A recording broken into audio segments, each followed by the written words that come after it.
Hello friends, so let us talk about the problem solving.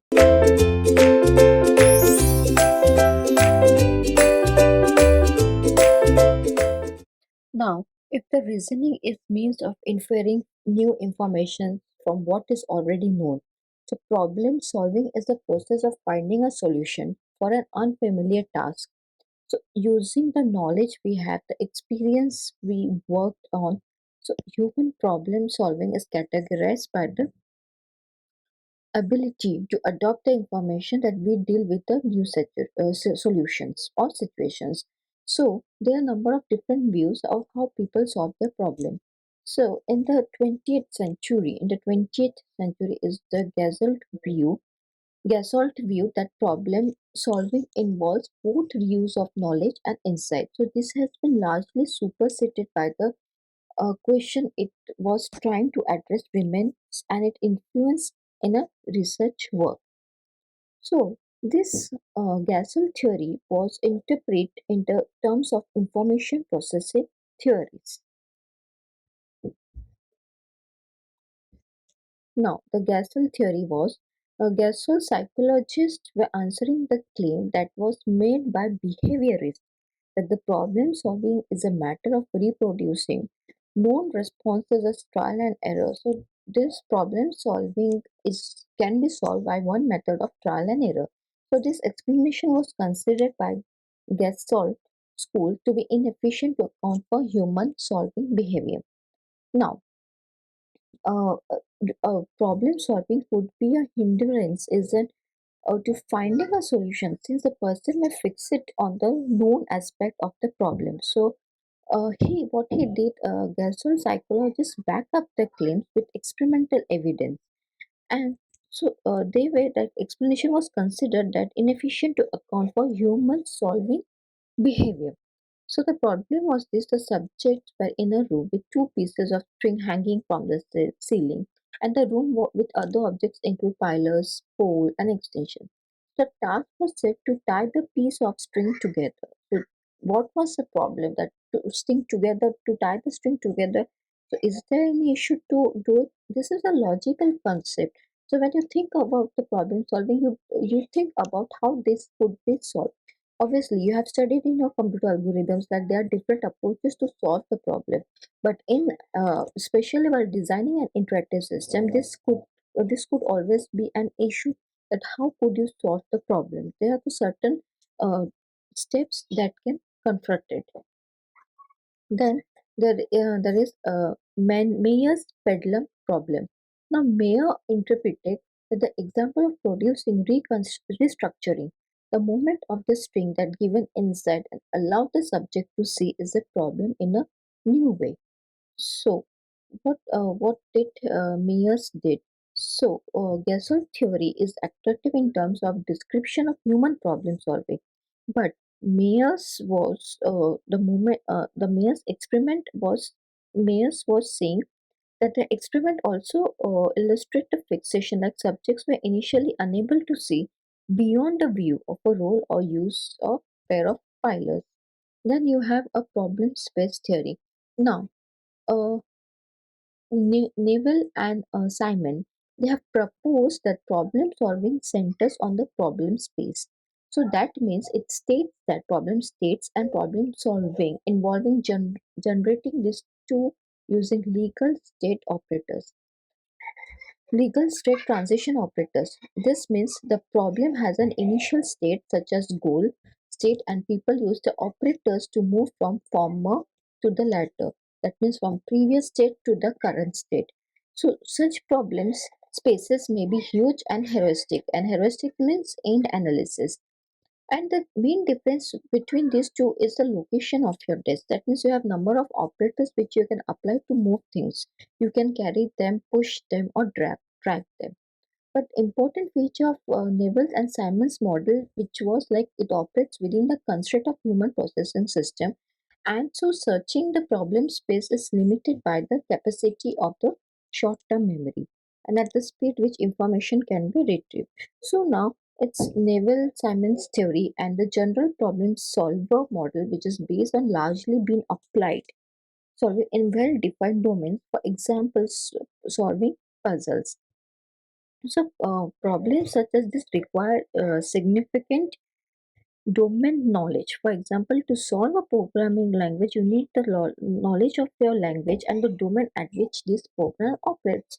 So, when you think of the problem, this is the problem. So, you need to think about the solution that might be solving this problem. So, in this way, okay, there is another left problem solving analogy in problem solving also.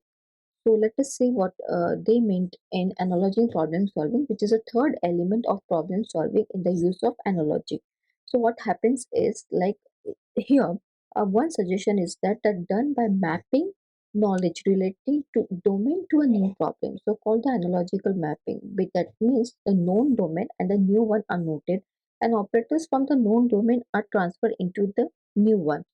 Now they have later. Okay, the next is the skill acquisitions. Now, how much skill do you have to solve a problem? So, all the problem solving that we have considered so far as concentrated on handling unfamiliar. So, the time required, the problems that we face are not completely new. So, we gradually acquire a skill in particular domain area, and later, when the problem arises, we try to solve in a different strategies.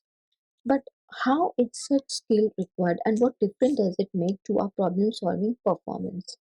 So, a commonly studied domain is a chess playing. So, chess playing, when we play chess, how many of you really interested in playing the chess? Think and take a step. Think and take a step.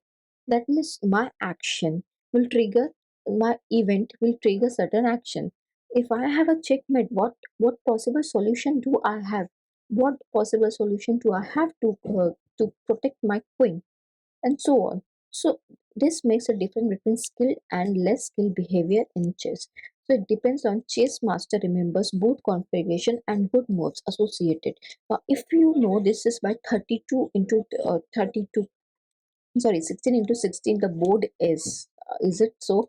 Okay, you think how many squares are there, red and sorry, white and black?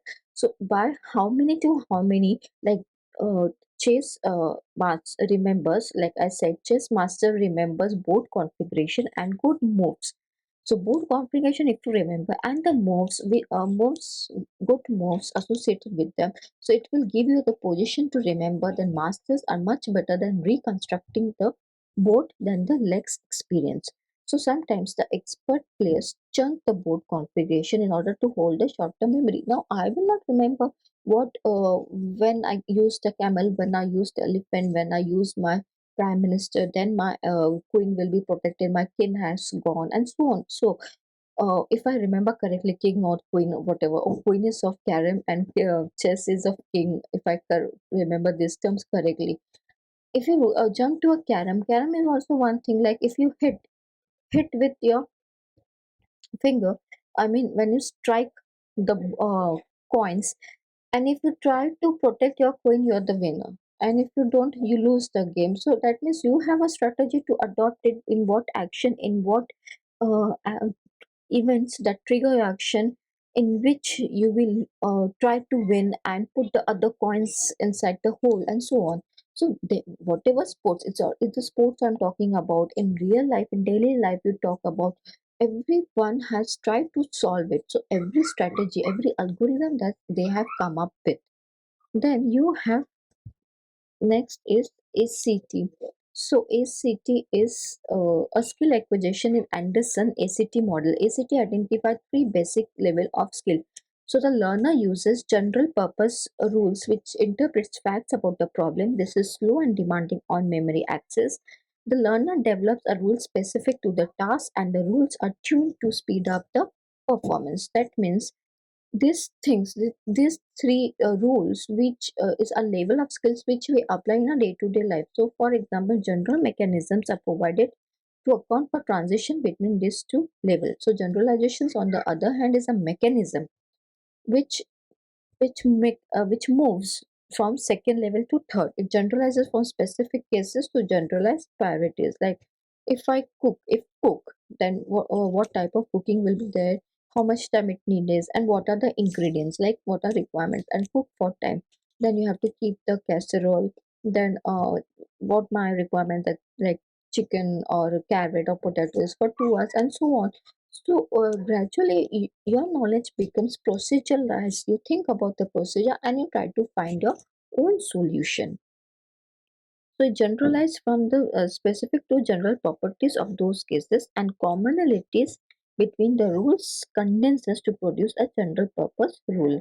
So in this way, when the problem solving skills, like everyone has a problem solving skills, and there are the solutions accordingly, we think of the logical solution to solve them. So in this way we have covered our problem